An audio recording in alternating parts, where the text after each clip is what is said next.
सबसे पहले तो मैं शुक्रगुजार हूँ मुस्तफ़ा नकवी का कि उन्होंने हमें ये फोरम फराहम किया कि हम लोग इन मौज़ूआत पे डिस्कस कर सकें।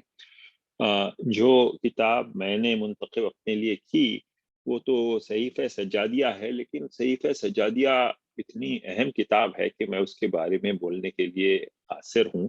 मैं उसके एक तर्जुमे के बारे में बात करूँगा, which is done by William Chittick, called the Psalms of Islam, PSALMS, the Psalms of Islam, और वो तर्जुमे के बारे में बात करूंगा। इंशाल्लाह हमारी ये जो गैदरिंग है वो बार बार होते रहेंगी, तो मैं धीरे धीरे करके किताब तक भी पहुंचूंगा, लेकिन आज जो मेरे पास 5 मिनट है मैं उसको ज्यादातर कॉन्टेक्स्ट के लिए मुंतखब किया हूँ कि क्या चीज है ये सहीफ़े सज्जादिया, और उसकी अहमियत क्या है हमारे लिए, और शायद अगली बार भी इसी मौजू पे मैं कंटिन्यू करते रहूंगा। तो आपको तो पता है कि हमारे अइम्मा मासूमीन कई किताबें लिख चुके हैं। हर इमाम के ताल्लुक से एक आध किताब मंसूब है, लेकिन जो दो किताबें हमारे लिए बहुत नुमायां हुई वो है नहजुल बलागा इमाम अली की, और सहीफ़ा सज्जादिया जिसे हम लोग सहीफ़ा कामिला भी कहते हैं, बाई इमाम ज़ैनुल आबिदीन। और इसके बारे में कहा गया है कि इसको कुरान की बहन कहा जाता है।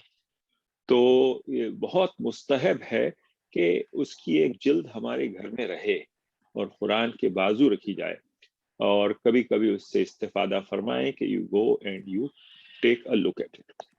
तो सहीफ़े सज्जादिया है क्या?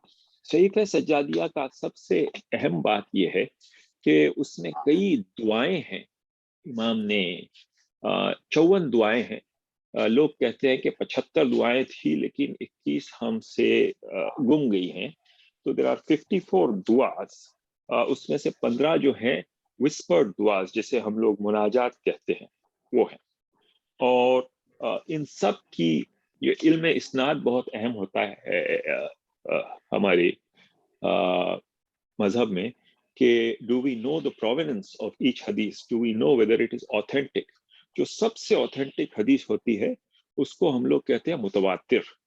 तो ये 54 के 54 मुतवातिर है, यानी कि इसका इल्म रजल, इल्म इस्नाद हमको इतना क्लियर है कि हमको कोई एक किस्म 1% भी शक नहीं है उसके बारे में। और विलियम चिटिक साहब जो माशाल्लाह अभी भी जिंदा हैं और न्यूयॉर्क एरिया में रहते हैं, वो प्रोफेसर हैं। उन्होंने बहुत मोहब्बत के साथ, मैं इससे ज्यादा लफ्ज इस्तेमाल नहीं कर सकता, बहुत मोहब्बत के साथ उसका अंग्रेजी में तर्जुमा किया है। और उन्होंने बस उस किताब में जो इंट्रोडक्शन लिखा है वो पढ़ने से जो आदमी शिया भी नहीं है और जो आदमी मुसलमान भी नहीं है, वो भी इस किताब की अहमियत और इसकी खूबसूरती से बखूबी वाकिफ हो सकता है। तो I strongly encourage that those of you who are interested should also read William Chittick's introduction. तो सहीफ़ा सज्जादिया के बारे में 2 या 3 मिनट में बोलूंगा, बाकी का बाद में। कि देखिए, इमाम जिस दौर से गुजरे वो बनी उमैया का सबसे ऑप्रेसिव दौर था।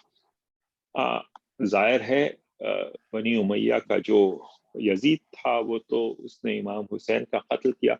उसके बाद 5 बनी उमैया के खुलफा गुजरे जनाब इमाम ज़ैनुल आबिदीन की हयात में, और जो 5वां था वलीद, उसने उनको जहर दे के शहीद किया। और एक से बढ़ के एक मजालिम, एक से बढ़ के एक उन पे ऑपरेशन किया गया। उस दौर में अगर किसी को अपनी बात अपने बुजुर्गों के हक और अपने जो है क़वानीन को ट्रांसमिट करना है तो उसको किस शक्ल में करें। तो all I want to say, and with this I will end, that each one of these duas is got 3 levels to it. पहली बात तो ये कि हर दुआ में ये होता है कि इंसान अपने आप को अदना बताता है और खुदा को आला बताता है। तो वो तो फर्स्ट लेवल हुआ। द सेकंड लेवल ये है कि अहले बैत अतहार से लोगों को वाकिफ करना।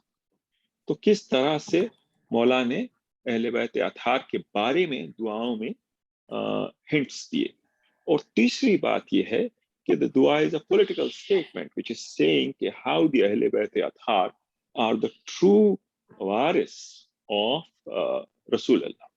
تو یہ تینوں ایلیمنٹس ہم لوگ کبھی ایک دعا لے کے اس کو ایگزامن کریں گے. لیکن یہ بہت امپورٹنٹ بات ہے کہ it is not just about religion but it's also about politics and about the legitimacy and the rights of اہل بیت.